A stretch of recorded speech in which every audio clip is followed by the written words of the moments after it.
Les commotions cérébrales. C'est quoi ça? En gros, ça se résume à ça. C'est le cerveau qui se frappe violemment sur la boîte crânienne dû à un choc à la tête ou au corps, ce qui crée un traumatisme aussi appelé TCCL pour traumatisme crânio-cérébral léger et qui entraîne une perturbation du fonctionnement cérébral. Avant de poursuivre, je vais vous préciser que je ne suis en rien un spécialiste de la santé qui peut vous dire si vous en avez déjà fait une ou non. Mais je suis pas mal pas pire sur le sujet parce que j'en ai eu quelques-unes à mon actif. Bref, commençons. Les symptômes. Pour savoir si vous avez fait une commotion, le docteur va vous poser une panoplie de questions, notamment sur les symptômes. Mais tu sais, des fois, il n'y a pas besoin de se rendre jusque-là. Si tu t'es fait geler au hockey, pis que t'es knock-out, pas besoin de chercher plus loin. Mais si c'est pas le cas, vous allez potentiellement ressentir des effets similaires à des maux de tête, des étourdissements et vertiges, nausées et vomissements, troubles de la vision, bourdonnement des oreilles, perte d'équilibre ou de coordination, fatigue ou manque d'énergie, troubles du sommeil, troubles de la mémoire, confusion ou désorientation, difficulté de concentration, ralentissement de la pensée, irritabilité ou saute d'humeur, anxiété ou dépression, difficulté à gérer les émotions, changement de personnalité, perte de conscience, convulsions, segments de nez ou des oreilles, difficulté à parler ou avaler, sensibilité accrue au bruit et à la lumière. Mais c'est pas aussi simple que ça, parce que des fois ça prend 2 jours ou plus avant que les symptômes apparaissent. Ce qui peut mener à ce genre de situation.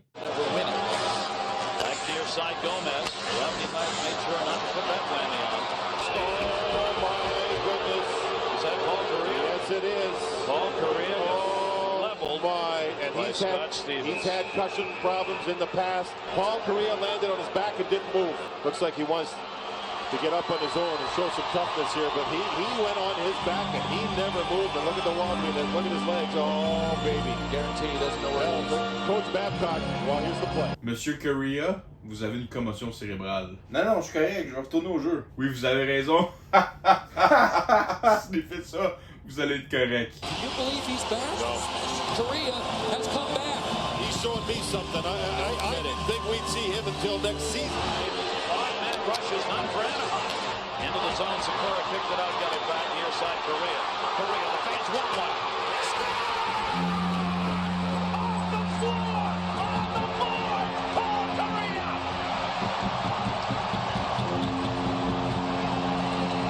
Guys, I gotta be honest. I have goosebumps. I mean, that's unbelievable.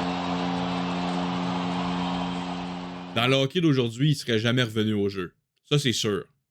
Mais le pire dans tout ça, c'est qu'il se rappelle même pas d'avoir compté un but ni d'être retourné au jeu. What do you remember about the hit? Nothing.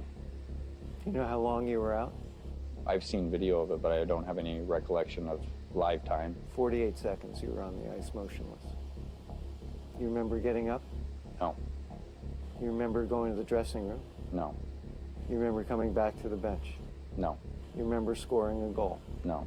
Everyone else remembers you scoring a goal. You have no recollection. I have no recollection of anything that happened before Game 6, Game 6, Game 7, 2 days afterwards. Dans mon cas, à mes dernières commotions, j'ai eu un symptôme assez spécial qui n'était pas mentionné ni par les docteurs ni par aucune autre source d'information sur les commotions cérébrales. C'est comme si mon cerveau flottait, il était extrêmement léger comme un nuage dans ma boîte crânienne, puis qu'à chaque fois que je bougeais ma tête, je le sentais bouger. C'était un peu crazy. Bref, c'est un peu ça pour les symptômes, ce qui nous mène au deuxième point, la dangerosité d'une commotion. Pourquoi me direz-vous que c'est dangereux d'avoir une commotion cérébrale? Ou encore pire, de les accumuler malgré vous? Parce que c'est littéralement une blessure à l'organe le plus important de tout notre corps. Et c'est pas tout. C'est pas une blessure normale où tu peux en guérir totalement. Du moment que t'en as une, tu deviens de plus en plus susceptible d'en faire une autre à chaque choc plus ou moins fort que ton corps va recevoir. Et une autre à l'infini en plus d'en garder des séquelles à chaque fois. Puis qu'est-ce qui est encore pire que ça? C'est que c'est une blessure très grave, puis en plus, elle n'est pas visible. C'est pas comme un bras cassé là, que tu vois dans le plâtre. Donc si vous avez des astis de cave comme j'avais à mon école, ça se peut que les gens vous croient pas quand vous leur dites que vous avez une commotion. Donc en plus, ils cherchent à tourner votre blessure en ridicule, jusqu'au point où quand j'ai été capable de retourner sur la glace au hockey, il y en a un qui est venu sur le bord de la bande, il est venu mettre sa main contre ma tête pour la shaker, comme s'il shakait son shake de pros après avoir été à la salle de sport au gym. Un autre point important, c'est qu'il faut absolument pas reprendre le sport trop vite. Faut vraiment laisser le temps au cerveau de guérir le plus possible, sinon vos séquelles pourraient être un peu plus prononcées si vous êtes pour vous prendre un autre coup ou d'autres coups dans le futur à la tête. Le rétablissement. Ça, c'est la partie la plus chiante de tout le processus de guérison. Tu dois, techniquement, rien foutre pendant toute la première partie du rétablissement. Littéralement. aucun stimuli. Pas de télé, encore moins des jeux vidéo. Le téléphone, oublie ça mon chum. La lecture, non, essaye même pas. Rien. Sweet fuck all. Pourquoi? Parce que le cerveau doit recevoir le moins de stimuli possible pour pouvoir se réparer comme faut. Et ce, à son rythme. Ça peut prendre 3 mois, 7 semaines, 9 mois, etc. Dépendamment de l'intensité de la commotion et si les symptômes sont présents dans telle ou telle situation. Dans mon cas, moi, pour ma plus grosse commotion, j'ai été chanceux, dans un sens, parce qu'elle a été tellement violente que dans les premiers jours, j'ai dormi au moins 20 heures d'affilée sans arrêt. Et en plus, j'avais un congé de 4-5 jours à mon école qui tombait en même temps. Mais quand j'ai commencé à aller un peu mieux, c'était chiant, mon pote, je peux te le dire. C'était long de rien faire pendant 5 semaines en dehors d'aller à l'école, même si j'étais techniquement pas supposé, mais enfin bref. Puis je suis retourné au hockey à la vie normale beaucoup trop vite. J'avais encore des symptômes, mais je voulais vraiment recommencer le hockey, parce qu'à ce moment-là, c'était ma vie entière. Mais en tout cas, ça c'est un autre débat. Aussi, quand vous commencez le rétablissement, le médecin va vous donner un protocole à suivre qui consiste à suivre plusieurs étapes qui peuvent ressembler à ça. Monsieur, vous avez une commotion cérébrale. Oui. Maintenant, je vais vous parler du protocole de rétablissement des commotions. Donc, on commence avec l'étape 0, le repos initial qui dure de 24 à 48 heures. Ensuite, on a l'étape 1, activité légère de la vie quotidienne. Retour progressif à l'activité légère.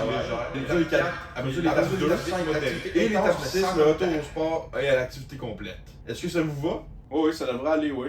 Parfait. Maintenant, vous allez devoir me pisser dans la bouche pour voir comment ça se passe en ce moment dans votre corps. Ah, pourquoi? Je comprends pas. Vous êtes prête? Ok, parfait, allez-y. Je suis un peu confus, là. Ouais, allez-y. Envoyez la sauce. Pas vrai, c'est une joke!